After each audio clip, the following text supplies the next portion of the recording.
Western Spring Television. Ours it is.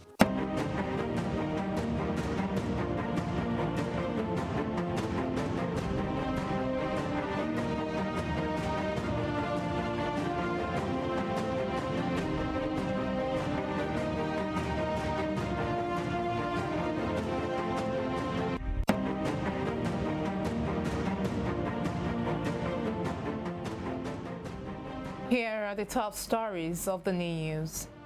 The Assistant Inspector General of Police in charge of Zone 5, AIG Jimeta Tanko, is dead. INEC launches web platform for online training of electoral officials. On the foreign scene, Turkey officials issues 113 arrest warrants in connection with the construction of buildings that collapsed in Monday's earthquake. Good afternoon and welcome to Spring News at 12 on Western Spring Television. My name is Damilola Raphael. The Assistant Inspector General of Police in charge of Zone 5, comprising Edo, Delta, and Bayelsa states, AIG Jimeta Tanko, is dead. He died this morning at the Benin Teaching Hospital, Edo State, after a brief illness. This was disclosed by the Police Public Relations Officer, Bauchi State Command, SP Ahmed Wakil, in a terse message this morning. The Independent National Electoral Commission has launched a web platform for online training of all electoral officials. The electoral body, in a series of tweets late yesterday, said the app, called INEC eSchool, is aimed at enhancing the effectiveness of electoral training of its officials ahead of the elections. The Commission explained that the app uses face-to-face and virtual approaches by integrating text-based audio and videos in order to help officials gain deeper understanding of its processes. The app, according to INEC, is available on Google Play Store and was done with the support of the International Foundation for Electoral Systems. Ahead of the highly anticipated February 25 poll, the presidential candidate of the People's Democratic Party, PDP, Atiku Abubakar, has promised to release Nnamdi Kanu if he is elected. Mr. Kanu, the leader of the proscribed Indigenous Peoples of Biafra, IPOB, has been in detention since last year. But the chairman of the party's Board of Trustees, Senator Adolfo Zwabara, at the party's presidential campaign rally in Umuahia, the capital of Abia State, yesterday, says the party's presidential candidate promised to release the IPOB leader within the first 100 days of his administration. The former Senate president urged the electorate in Abia State to vote for the PDP presidential candidate on February 25. Several dignitaries were present at the rally. However, the Abia State Governor, Okeze Ikpeazu, was absent from the campaign, but his deputy, Ude Okochukwu, was present. Now, there is something I want to say about the Abia dry port. Many of you may not be aware, but I was one of those as vice president who approved that dry port. So the promoters know that I am, but for me, they will not have gotten the approval to set up that dry port. It will only be my pleasure to make sure that that dry port functions and is operational. So, my fellow brothers and sisters and people of Abia State, I want to appeal to you, take this appeal to those who are not here today, that we PDP will be prepared to give Abia what Abians want. It is not an issue of ethnicity, it is not an issue of religion, but it is an issue of... In the meantime, the presidential candidate of the All Progressives Congress, APC, Bola Tinubu, has promised to bring back the Argungu Fishing Festival in Kebbi State and also boost agriculture in the area. He made the pledge during the APC presidential campaign rally at the Haliru Abdul Stadium in Birnin Kebbi, the state capital. Mr. Tinubu promised to give the people the greatest and the best of the economy, stating that Lagos is back to Kebbi and Kebbi is back to Lagos. The former Lagos State Governor, who acknowledged the relationship between the state and Kebbi State, said the tie will be further strengthened if he is elected into office later this month. We promise you that we will give you the greatest and the best of economy.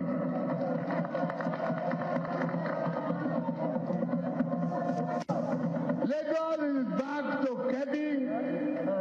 Kebbi is back to Lagos. We equally, I promise you that the fishery industry in Agungu will be connected, bridge, and bring money and prosperity between Lagos and Presidential candidate of Labour Party, Peter Obi, says his government will apologize to all victims of police brutality. Speaking to his teeming supporters during his campaign rally in Lagos State held at the Tafawa Balewa Square yesterday, Mr. Obi said the country's security agents will no longer be used for harassment. He added that the law enforcement agencies would be equipped and more trained personnel recruited, stating that the police will be a friend, not an enemy, and they will do the work of policing. The 61-year-old candidate also assured voters of a free press that will be allowed to criticize his government.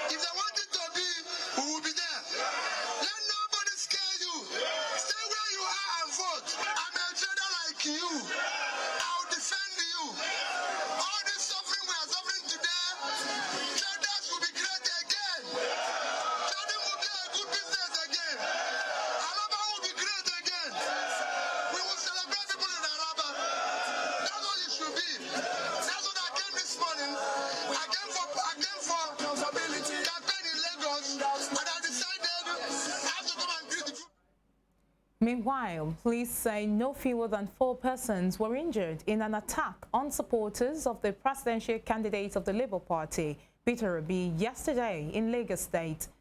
According to the Lagos State Police Public Relations Officer, Benjamin Hundeyin, investigations into the attack had commenced. Mr. Hundeyin, who confirmed that 4 persons were injured, said the attack was regrettable, adding that witnesses were already helping the police with relevant information. He says the regrettable attack happened at about 15 kilometers away from the rally venue, adding that the state CID will take over investigations towards apprehending and prosecuting the attackers. Meanwhile, presidential candidate of the Labour Party, Peter Obi, has condemned the attack on his supporters at his Lagos rally by suspected hoodlums. Mr. Obi said the civic space must not be shrunk, calling on security agencies to protect the fundamental human rights of citizens.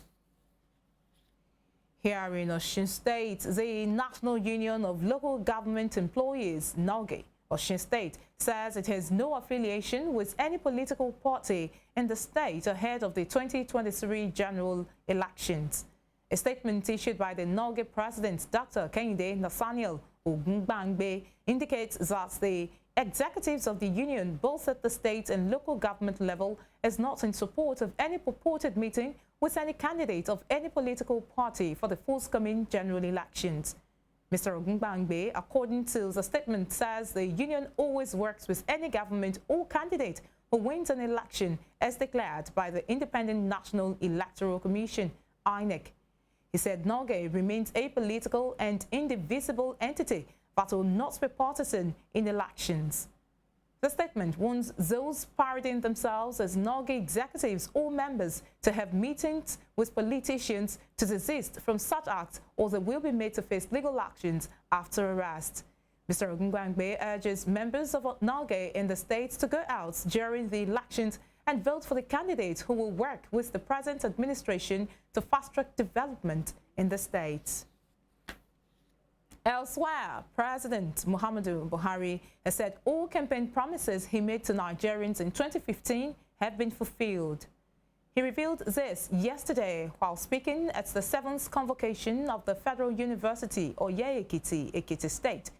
President Buhari, represented by the Minister of State for Education, Goodluck Nana Opia, disclosed that he had delivered in the areas of economy, education, security, anti-corruption, and other areas. He said his campaign vows centered on enriching the economy, enhancing security, and the fight against corruption. He stated that at his inauguration, the country was practically under the siege of terrorism and other forms of insecurity. Political supporters of Senate President Ahmed Lawan attacked the governor of Yobe State, Mai Mala Buni, by throwing stones and other objects at him. This happened in an event organized to honor the verdict of the Supreme Court declaring Lawan the valid senatorial candidate of the ruling All Progressives Congress for Yobe North in the National Assembly election.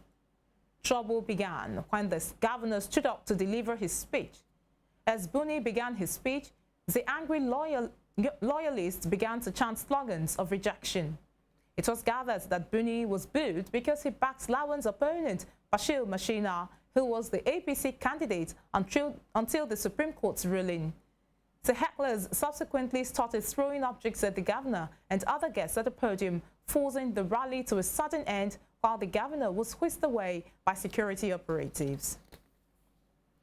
To legal matters, the Supreme Court has warned those criticizing it over the pronouncement on Senator Godswill Akpabio, former Minister of Niger Delta Affairs, and Senate President Ahmed Lawan to desist from making spurious claims. Although Senators Akpabio and Lawan did not contest senatorial primary elections in their respective constituencies as a result of their involvement in the presidential primaries of the All Progressives Congress, the Apex Court orders the Independent National Electoral Commission to recognize them as candidates for the February 25th elections. In a statement, which its Director of Press and Information, Dr. Festus Akonde, issued on its behalf, the court kicked against what it described as unwarranted attacks on judicial officers. It argued that all matters are thoroughly analyzed and considered based on their merit and not the faces that appear in court or sentiments that attempt to cloud the sense of reasoning. According to the Apex Court, for anyone in his or her right frame of mind to insinuate that the justices have been bought over by some unknown and unseen persons is, to say the least, a bizarre expression of ignorance which definitely has no place in law or even in the realm of pedestrian reasoning. You're watching Spring News at 12 on Western Spring Television. We will be right back after this break.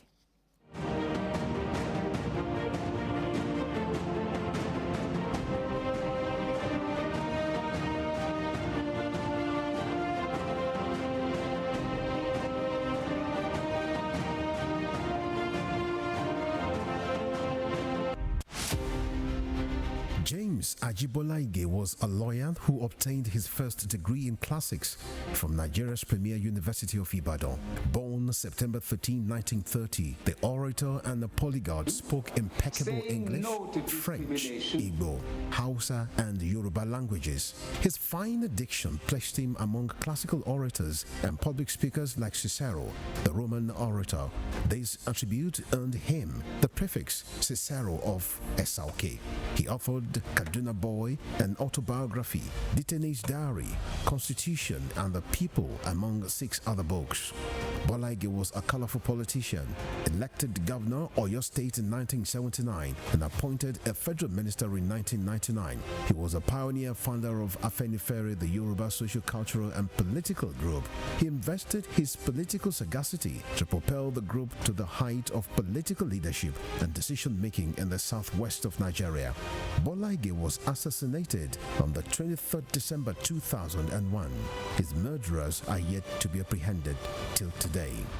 Western Spring Television identifies Bolaige as a watershed character in history.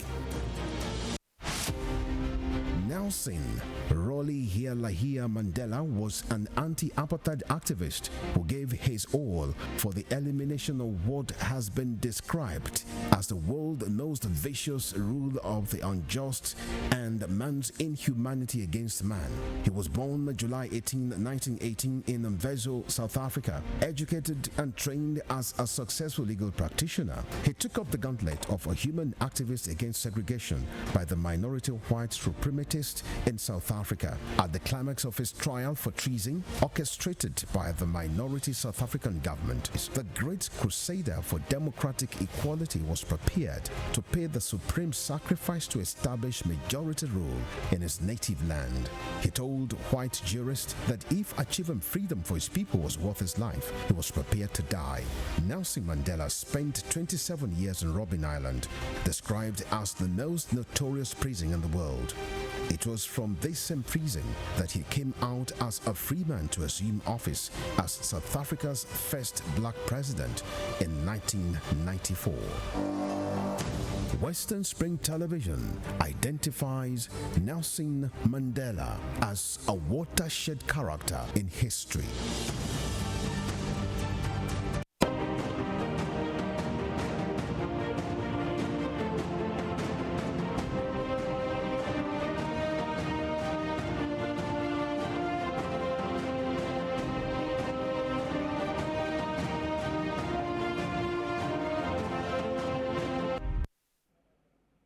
You're welcome back to Security Matters. Troops of 1 Division Nigerian Army and our component of Operation Punch have neutralized 4 bandits and captured arms and ammunition in an operation that lasted for about 48 hours in Kaduna State. Deputy Director of Army Public Relations, 1 Division Nigerian Army, Lieutenant Colonel Musa Yakaya, disclosed this via a statement. Colonel Yakaya stated that the operation was in continuation of the onslaught against banditry, kidnapping, terrorism, and other criminal activities in the Northwest. He said in the operation that lasted for about 48 hours, troops cleared Manini Kuriga, Fadinruwa, Kwadanyashi, Mankera, Dogon Dawa Medaro Road, Kidanda Yadi Forest, and Sabon Benin, all in Beningwari local government area. The Niger State government has joined other states that have taken the federal government to court over the Naira redesign policy of the Central Bank of Nigeria, CBN. In a fresh suit, it asked the Supreme Court to extend the CBN's currency swap deadline. According to the state government, the federal government had caused untold hardship and suffering on the inhabitants of the state with the Naira redesign policy. The State Attorney General and Commissioner for Justice, Nasara Dammalam, confirmed the development and explained that the state government is seeking an extension of the timeframe given by the CBN for the currency swap. Outside Nigeria, officials in Turkey say 113 arrest warrants have been issued in connection with the construction of buildings that collapsed in Monday's earthquake. Turkish police have already taken at least 12 people into custody, including building contractors. Meanwhile, unrest in southern Turkey has disrupted rescue efforts in some places. The number of people confirmed to have died in Turkey and Syria has risen to more than 28,000. More arrests are expected, but the action will be seen by many as an attempt to divert overall blame for the disaster. Canadian Prime Minister Justin Trudeau has confirmed that another unidentified object has been shot down over North American airspace.